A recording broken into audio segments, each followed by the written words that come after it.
안녕하세요. 오늘은 학교의 일과를 시작하기 전에 꼭 확인해야 할 세 가지에 대해서 말씀드리도록 하겠습니다. 성공적인 수업의 여부는 학생들이 수업 활동에 얼마나 잘 참여했는지에 달려 있습니다. 따라서 이를 위해서는 학생들이 수업에 참여할 준비가 충분히 되어 있어야 합니다.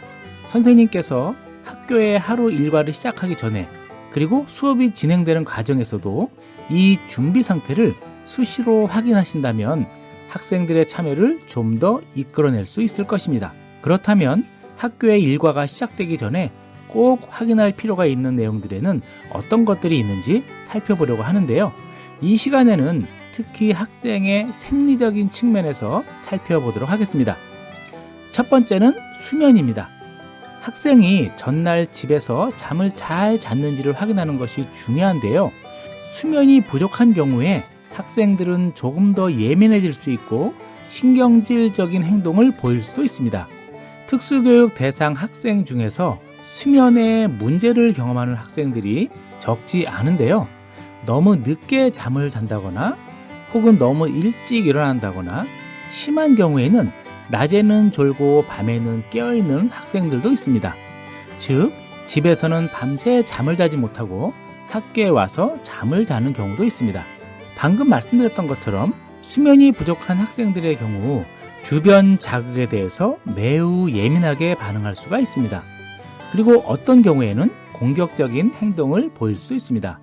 당연히 학교의 수업 활동에 참여하는 것이 쉽지 않을 수 있는데요. 부모님과의 심층 상담을 통해서 학생의 수면 문제가 있는지를 확인해 보시고 가정과의 협력을 통해서 수면의 리듬을 잡아가는 것이 필요하다고 하겠습니다.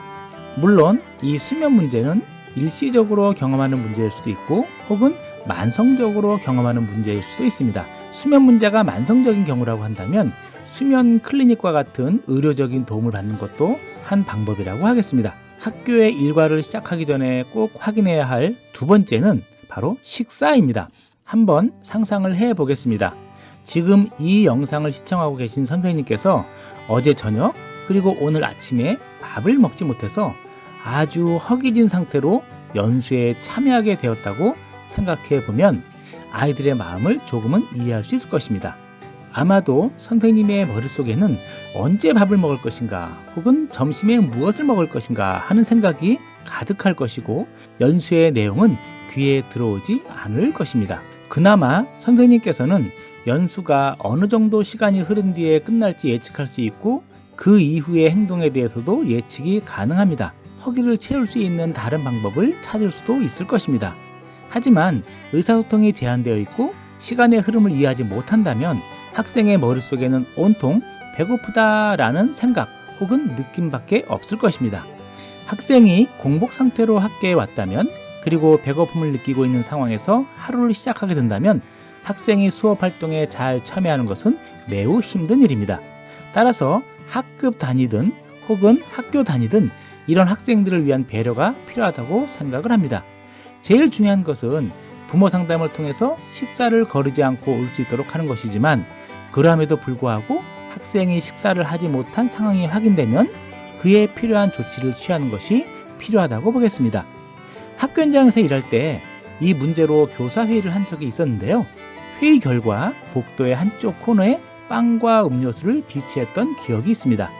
학교의 여건에 따라서 방법은 다르겠지만 어쨌든 대안을 주지 않는다면 선생님은 허기져서 집중하지 못하는 학생과 무의미하게 힘겹게 씨름을 하면서 하루를 보낼 수도 있습니다.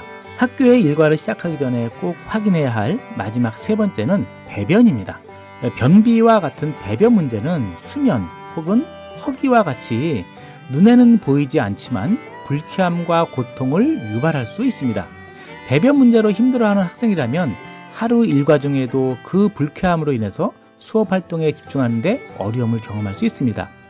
배변 문제는 용변을 보는 것과 관련된 구체적인 기술이 부족해서일 수도 있고 혹은 학교에서는 화장실에 가는 것을 거부하는 심리적인 문제 때문일 수도 있습니다.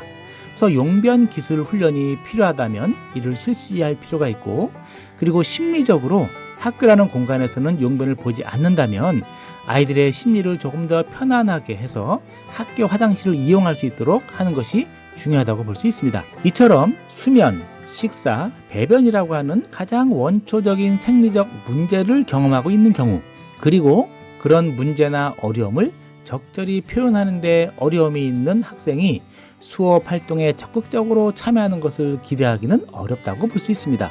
따라서 1차적으로는 하루 일과가 시작되기 전에 이러한 문제가 있는지 확인하고 조치를 취할 필요가 있습니다. 아침 등교 후에 부모님들로 하여금 카톡이나 기타 메신저 등을 통해서 간단하게 등교 전 상황을 알리도록 하는 것이 하나의 방법이 될 수 있습니다. 예를 들면 우리 아이가 아침 식사를 못했어요, 혹은 어제 잠을 자지 못했어요와 같은 짧은 메시지를 남기도록 하는 것이죠. 선생님이 학생의 상태를 이해하는 것은 해당 상황을 이해하고 필요한 조치를 취할 수 있도록 하는 것도 있지만, 학생의 행동에 대해서 그 배경에 대한 이해를 하게 되면 학생의 행동을 조금 더 너그럽게 바라볼 수 있기 때문에 선생님의 불필요한 심리적 소진을 줄이는 역할을 할 수도 있습니다. 물론 근본적으로는 부모님과의 상담을 통해서 이러한 문제들이 학교 생활에 영향을 미칠 수 있다는 것을 적극적으로 알리시고 수면, 식사, 배변 습관을 바로 잡아가야 할 것입니다. 오늘은 학교의 일과를 시작하기 전에 꼭 확인해야 할 3가지에 대해서 알아보았습니다. 감사합니다.